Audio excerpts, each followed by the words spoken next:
السلام عليكم، شايفاكِ كسلانة كده ومش عايزة تقومي تعملي كيك، تعالي نعمل مع بعض الكيك التحفة ده كده بمكونات اقتصادية موجودة في كل بيت. هنعمل مع بعض كيك الشوكولاتة التحفة ده بكوباية واحدة من الطحين، طريقة سهلة وبسيطة وسريعة جدًا.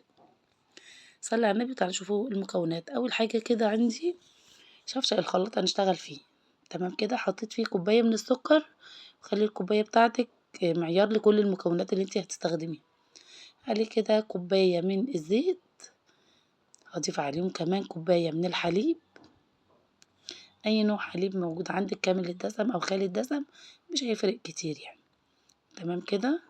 هاضيف عليه بقى 3 معالق كبار كده من الكاكاو الخام، الكاكاو الأسباني يا جماعة تحفة، تحسي كده إن أنتِ بتاكلي شوكولاتة. هاضيف عليه كده نُص معلقة صغيرة من الفانيليا، هاضربهم في الخلاط لغاية ما أدوب السكر مع كل المكونات دي وينعم خالص. هابدأ آخد منه كوباية كده من الصوص ده تحفة. عايزة أقول لكم طعمه حلو أوي، أوي، وكمان بيفرق طعمه بالفانيليا اللي هي السايلة دي، حلو أوي. هاضيف عليه هنا كده بعد ما خدنا كوباية بقى نسيبها على جنب وأقول لكم هنعمل بيها إيه. هنضيف على بقية المكونات ديّة كده حبايتين من البيض، يكونوا بدرجة حرارة الغرفة، ما يكونوش طالعين من التلاجة. هنضربهم تاني في الخلاط مع بعض. تعالوا نشوف هنا هنضيف إيه. هنضيف هنا كده عليهم كوباية واحدة من الطحين، على معلقة كبيرة من البيكنج باودر أو الكيك شيف. قلبي بقى المكونات دي كلها مع بعضها لما تدخلي كل المكونات كده مع بعضها. طبعا أنا مشغلة الفرن بتاعي ومهدية النار أول ما بدأت أشتغل في الكيك كده. هنقلب كده كل المكونات دي مع بعض كده، يعني حاولي تقلبي في اتجاه واحد.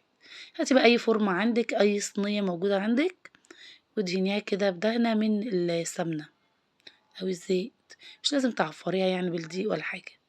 خلاص بقى زي ما قلت لكم أنا مشغلة الفرن على درجة حرارة 180. هندخلها رف أوسط في الفرن وهنسيبها مش هنفتح عليها خالص إلا بعد تلت ساعة، تمام كده. بعد تلت ساعة بقى باخرجها من الفرن، باجيب بقى إيه كده أي معلقة سكينة أي حاجة وباعمل فيها كده إيه يعني إيه فتحات. هاسقيها كده بكوباية من الحليب، يكون حليب مغلي عندك وسبتيه برد، تمام كده. وهنبدأ نقلبها بعد بقى إيه كده دقيقتين 3. هي كانت سخنة أوي ما شاء الله يعني كانت عمالة تطلّع بخار. هناخده بقى كده كوباية الصوص اللي إحنا سِبناه في الأول ونقلّبها بالمعلقة كده، لإن الجو بقى برد شوية فبتكون اتجمدت شوية. تحفة، رهيبة كده طعمها خطير بجد. بتسيبيها طبعًا بقى كده لمّا تبرد شوية.